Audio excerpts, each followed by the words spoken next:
The Practical Dog Visits Sri Lanka by Jenny Munch, copyright 2021, all rights reserved, including the right of reproduction in whole or in part in any form. Be brave. With courage comes freedom.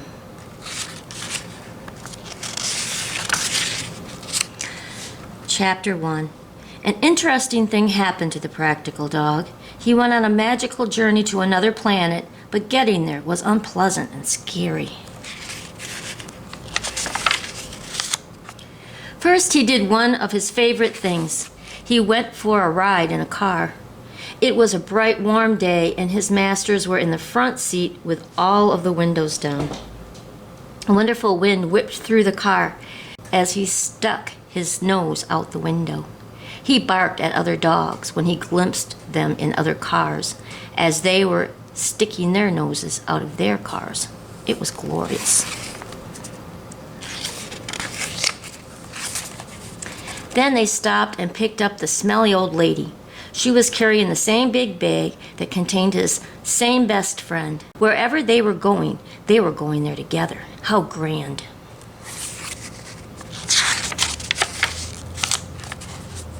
Our hero was a bit disappointed when their destination wasn't a park, but rather a large busy building with an asphalt yard. Overhead were bridges and walkways.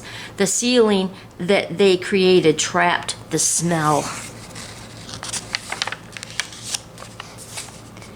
and noise from the cars and buses that were traveling and stopping in very close quarters. It made our hero nervous. He did not like the chaos and was happy when his master brought him inside the big glass doors that slid open for them. The room was huge. A variety of humans were rushing around. Some of them looked suspicious, but there were so many that he didn't know who to bark at first. So instead, he just kept his muzzle together and stayed close to his master. Better to keep your head down and stay quiet when you are unsure of your surroundings. He and his best friend were led to a counter and then to a man with cages. This was when things got really scary, because even though he pleaded with his master not to go, they left him there in a cage with strangers. His only comfort was that his best buddy was there stranded with him too. They could see one another through the bars of their cage. He could feel the motion of traveling like when he was in a car. Then he felt a cool breeze that meant that they were outside. After a loud noise and a strong wind, he noticed that men were busy moving and pushing cages and tying them together. Then a door was shut and they were left in the dark. But the noise and wind were muffled. The little fluff ball whined. Our hero let out a sorrowful bark to let him know that he was nearby. This gloomy place was where they stayed for an entire day. Then finally, he was awakened by a falling sensation. A bumpy road that ended when they came to a stop. His buddy let out a sharp little bark that assured our hero that his friend was nearby. A light came on, and the door was opened. Big, strong hands pulled out the bundle of luggage that included the cages and the two frightened dogs. There was wind and a roaring sound as they were loaded onto a truck and then taken into a building. But things would soon get better. Brighter. When the dark man with a kind eye separated the cages from one another and the luggage, he cooed and talked to the dogs in a gentle voice. He opened their cages up one at a time to pat them on the heads before carrying them down a long hallway filled with busy people. At the end of the hall, the two amigos could make out the shapes of their master. The smelly old lady rushed to release her ball of fluff. Just as quickly, our hero was released as well to the loving arms of his master. It was a touching reunion.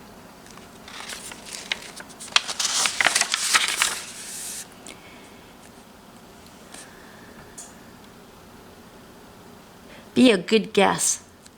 Listen, learn, imitate. After being reunited with his master, he was happy to see her pull his favorite leash from her pocket and snap it onto his collar. It was then that he started to notice his surroundings. They were in a different large building full of people. They walked down a long corridor that ended with a sun-filled room and a door that slid open and brought them outside. The air was warm and heavy with humidity, but there was a pleasant breeze. He was delighted by the green jungle in the distance, while the slender leaves of palm trees waved at him from above with a lovely plant. What a lovely planet this is, he mused. There were still many people busily moving around him. Some in robes walked in a group. Others ducked into small open cars with only 3 wheels. How wonderful it would be to ride in that, our hero marveled. Then he began to notice other dogs. They were wandering without their masters, playing on the side of the road. He wanted to exchange barks with them, but he didn't understand their language. They gathered together and watched him, but none of them uttered even a low growl. He stuck close to his master, but kept an eye on them. They stopped in front of a car, and the door was opened for them, and they jumped in eagerly to get inside. The stranger's car, making herself comfortable on his master's lap, he laid his head against her, and it was a comfort to feel her heartbeat. The sun was setting, and he could still make out the green trees on both sides of the road. People in a variety of unfamiliar animals moved here and there along the way. He laid his head on her shoulder and dozed. He wondered what it would be like to roam wherever he wanted, like those dogs seemed to do. It was then the car stopped and the motor was turned off that he woke up to find himself just inside the gate of a beautiful house, surrounded by a flower garden, and at the top of a mountain. It was lit by the moon and the sky full of bright stars. Jungle surrounded them as he jumped out of the car. And there was the old lady, carrying his best friend in her bag. It made him happy to see the little dog pop his head out of her bag. A jumble of people and bags, but eventually all were led upstairs. He found himself on a giant balcony where he could see a big moon that was partially blocked by the shadow of large bats that seemed to play at swooping around it. Far below, a river sparkled, and the jungle animals were still awake, making a lovely chatter all around him. The landscape was alive. Sooner than he would have preferred, he was led inside where a big cushion was laid on the corner, and he and his friend could sleep on it. He was sleepy. All the excitement, the scary journey, the wonderful place that he had come to rest at, it was a bit overwhelming. So the 2 little dogs snuggled together on the cushion and soon were both asleep. Early the next morning, the sun coming through the open window woke up our hero. He found that he was the only one awake and the door wasn't shut properly. So he crept out to get another look from the balcony. Birds were singing so loudly that he couldn't believe that he was the only one awake.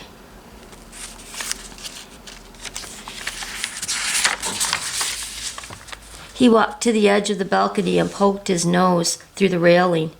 Everything was so green. The green was only interrupted by a variety of colorful flowers that weaved through the trees on vines. Then he noticed a stone wall that separated the garden from the jungle, and something was crawling across it. He watched the suspicious action until he could make out the animal. It was a cat, a long, slender cat with a tiger pattern in his fur and a bright pink collar. How interesting. Variety is the spice that makes life interesting. Soon the rest of the household began to stir, and a nice lady brought them each a dish of food.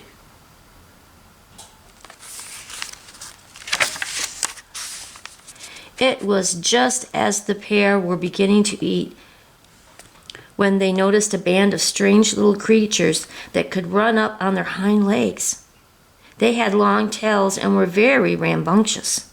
The two friends became preoccupied with their antics, and so it wasn't until the food was nearly all stolen before they noticed the clever thieves.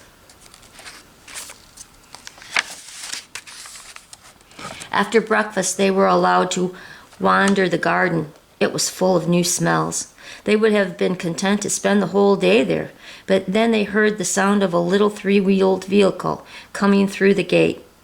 They were open with a small back seat and only a single seat in the front for the driver. There was a small caravan of the little vehicles, and the humans were bustling around them, up with empty bags and people. That was when he noticed the cat had climbed into one of them and was fast asleep on the driver's seat. He liked the little vehicle and wanted it for himself, but the kindly driver carefully lifted him from the seat and set him on the ground. He stood up, shook himself off, then tried to re-enter the contraption, only to be foiled again by the driver who blocked his path.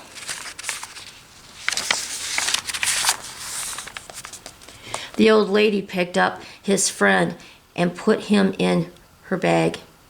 Then his master took his seat beside her and called for him to jump in. Wonderful. He gladly sat on her lap and poked his nose out of the open window. Soon they were driving through the gate and navigating down the twisty, narrow roads that led to the city. It was fun to ride in the little cars with the wind whipping through.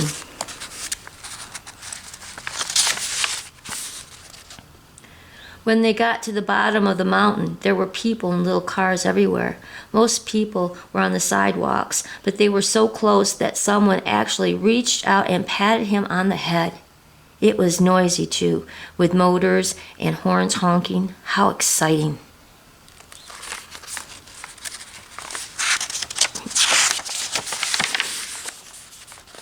After a while, the little car pulled into the side of the road, and everyone got out to look over the edge of the bridge through a bridge that covered a canal. Our hero was curious to what everyone was looking at, so when he moved closer to look for himself from between the rails of the bridge, there was a small stream of water with tall green plants on both sides. So it took a few moments before he noticed what had everyone's attention. There, crawling out of the vegetation, was the biggest lizard our hero had ever seen. It waddled out into the middle of the water with something hanging out of its mouth. It threw it into the air and then caught it in midair and swallowed it whole. Worried, he backed away from the railing and jumped into the tuk-tuk to wait for the others. This big lizard looked dangerous, and he wanted no part of the entertainment. After a short drive, they exited the little vehicle again, but this time it was to walk up to a stone drive that took them to a place where there was a small pools and brightly colored water lilies and slabs of stone with ancient writing. The small party stopped outside a white temple with a beautiful carved facade. Our hero and his little friends investigated the outside of the building while the humans went inside. They wandered in the temple's garden, appreciating its glorious view. Then, there within a protective wall was a Bodhi tree, its ancient twisting limbs like fingers reaching for the clouds, clothed with a shiny green leaves. As the sun was getting lower in the sky, the little tuk-tuk drove them happily but weary party back to the mountain for the evening. We are all the same. Every dog is born with 4 legs, a head, and a tail.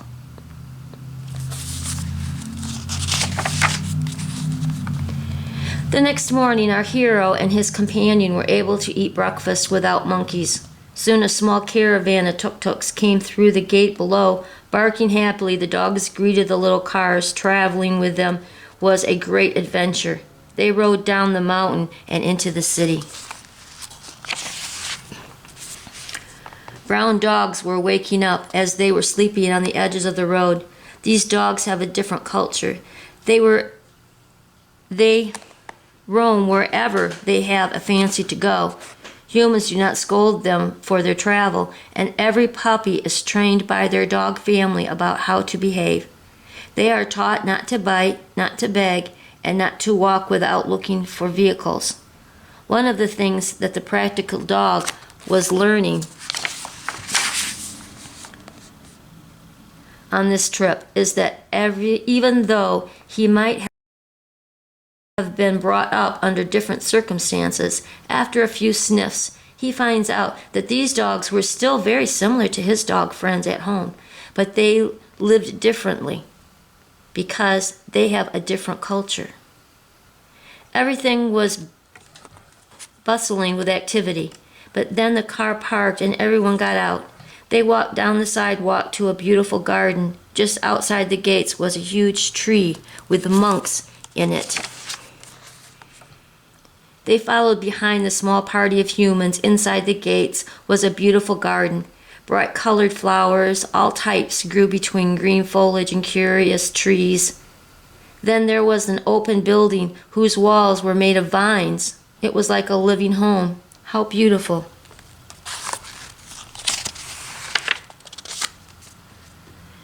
There was a king's pleasure garden with narrow side walkways between green vegetation and large ancient trees. There was a pool in the center, but you were not allowed to drink from it. How absurd. There was a house where only orchids lived. Each flower was different from the other in color and shape. Amazing.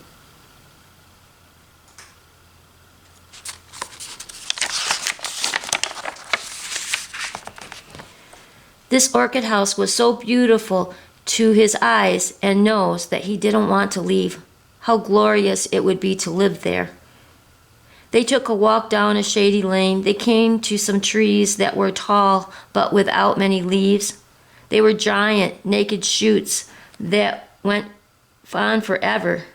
Our hero could not see their tops. Overhead, large black fruit bats flew with their big families in groups so large that they made shade on a sunny day. When they rounded a corner, a footbridge took them across the river. They stopped in the center to look down the winding waterway. They were swaying in the breeze as the bridge was held up by chains. It was a bit scary, but the view was spectacular. Farther down the lane, they appeared these strange mammoth trees with bases that grew into walls that created small living houses where the practical dog would have loved to stay. How wonderful it would have been to lay his head there in the soft earth beneath the canopy, protected by the walls that the tree itself provided.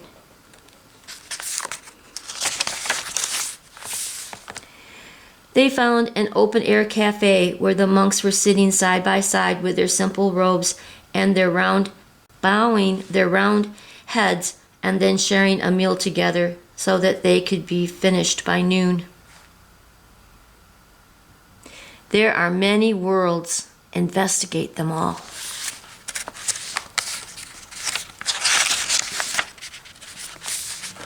The practical dog heard strange noises in the night, and one of them was definitely the cat. He got up to find the door ajar again, so he pushed it open with his nose. There was such a racket of birds and animals that he was surprised at being the only one awake. Well, almost. The cat with the fancy collar was sitting on the porch railing again. Our hero looked up at him, but walked past without a bark. He was getting used to the feline and was warming up to him. He found a place near the railing that faced the jungle. He watched the birds and the monkey who was hiding in the tree. Then he saw dark and furry animals in the green. Alarmed, our hero began barking down at the mongoose until it ran away into the jungle. When he looked up, there was the cat again, walking along the railing and giving the dog a look that made him feel foolish. Apparently, mongooses weren't as dangerous as they looked. It was at this time that the lady who brought the breakfast was sitting at this new set of bowls down. When she noticed that the small dog was still asleep, she woke him up that they might dine together. The cat moved near them as they ate. Then the practical dog noticed the jagged red cut on the cat's neck, just at the collar. Curious. Soon a van came down and they parked in front of the house, and everyone piled in. Our hero got to sit by the window, but the driver wouldn't let him hang his head out. Some humans just didn't know how to have fun. They drove far from the city. The new landscape was green with trees and brush, and them out of the tall green bushes emerged the biggest cows our hero had ever seen. He wanted to call them cows because that was the biggest animal that he knew, but they were huge and gray without hair. They walked out into the road in front of them, and the vehicle stopped, but they blocked the traffic.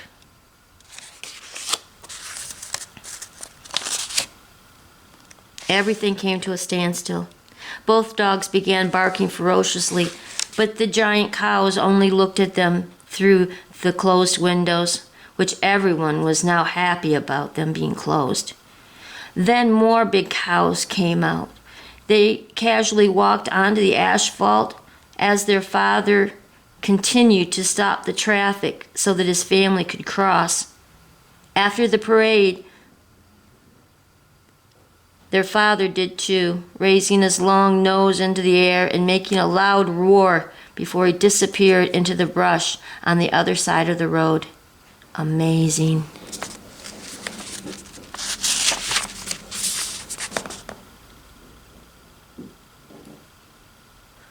They traveled a short distance more before turning on to a narrow, bumpy road that led to a parking lot. From there, they changed vehicles to get into a Jeep without a roof, and all of the windows were open.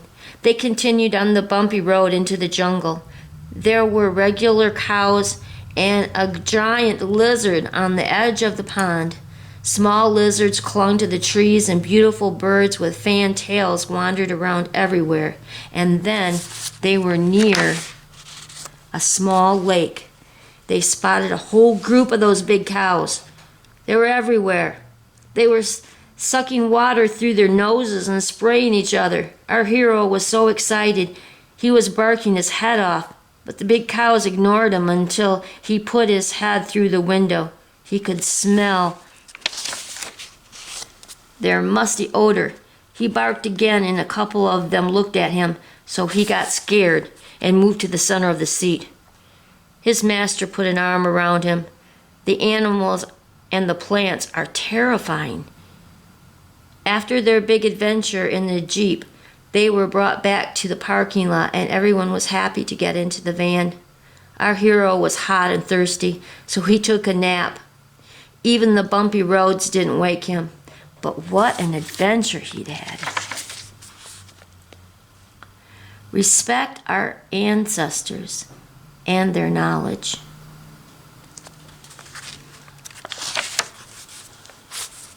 The cat had still not recovered from the scratched neck when he was sitting on the usual place on the railing. He was preoccupied with something that he was studying in the distance.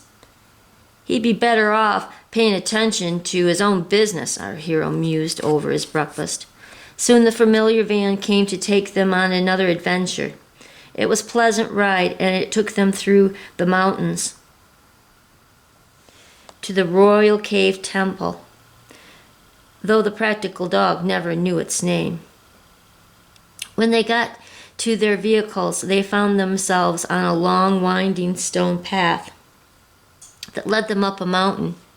Then they found a beautiful white temple under an enormous rock.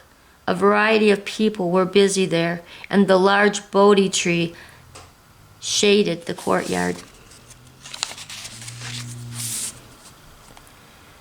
Then they encountered an elaborately decorated doorway.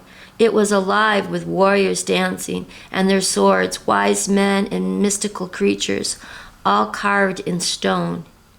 And when they went inside, everyone was amazed at the giant sculpture of a reclining Buddha, and the ancestors looked down on him with admiration. Next, they entered a heavy wooden door that led to the interior of the cave, where a temple had been built inside. Everything inside was painted. The crowd of large statues inhabited the dimly lit cave. Our good friend was in awe. Most of the statues were smiling or in meditation, or lifelike, that one could get a glimpse into their ancient world. It was like being in a dream. Outside, monkeys were also busy, stealing flowers from arrangements that were floating in barrels of water. They would sit in the temple's roof, then run down, steal a flower, then run back to their roof and eat it. Those monkeys are sneaky, our hero observed.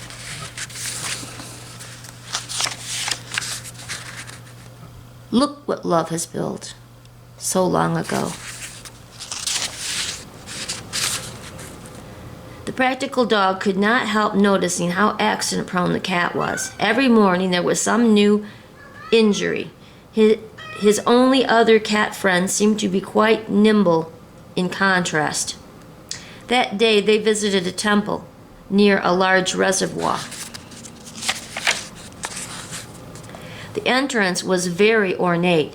Inside there were cats sitting near the altar, cats sleeping on tables. There were cats everywhere, and no one seemed to mind. When they had stepped into the courtyard, there were beautiful statues. Some were perfect and enclosed in glass boxes, but then they were drawn to the others that were old.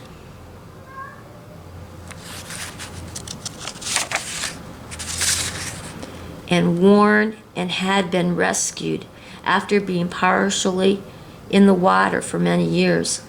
One was of a smiling boy carrying a big fish around his neck. Next to him was another chubby sculpture of a female with an elephant head. The person who carved them must have been an especially jovial type, the practical dog considered. After that, they moved closer to a fence that overlooked the water. It was beautiful blue, and the lake was so big that the wind pushed the wave after another onto shore. All of that clean water kept behind an earthen dam that was made over 1,000 years ago. The ancestors of the people who now enjoyed the water for drinking and catching fish, for themselves and for the animals. All of the animals were thankful for the lake and those long ago ancestors. Choose kindness. On the next morning, they traveled to a large park with ancient ruins everywhere. It was an ancient capital from many hundreds of years ago. The place for the parliament was an elaborate stone stage with pillars and stone seats for each member of government. Near the stone steps, the practical dog noticed another picture of one of those big cows. Apparently everyone here loved them.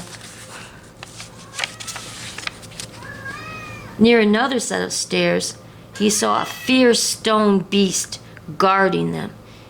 He certainly wasn't interested in meeting one of them in real life.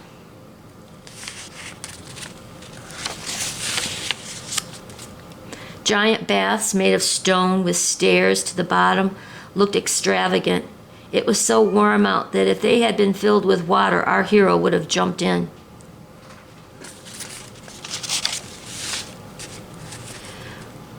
When they turned a corner, there appeared a gigantic statue of the Buddha sleeping while other colossal statues were in meditation. They continued on till they came to the temple of the tooth relic. There were sitting Buddhas on every side with stairs leading to each shrine, and every set of stairs was guarded by a stone sentinel.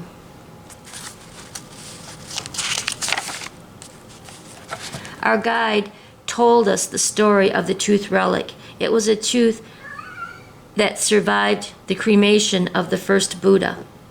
It was no longer kept in the ancient shrine, but now resided in a newer shrine in Kandy. It was more than 1,000 years ago that a prince and princess brought the tooth to Sri Lanka, hidden in a princess's hair, to keep it safe from thieves.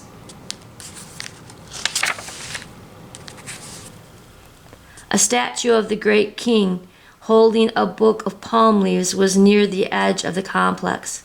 He was a kind ruler who promoted a simple life of truth and wisdom. He declared that Sri Lanka's vast system of lakes and canals should be large enough to supply clean water to every human and animal on the island. He chose kindness.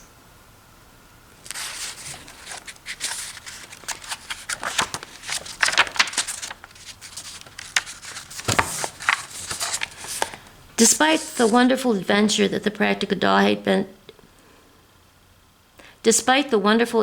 that the practical dog had been on, there was just no place like home.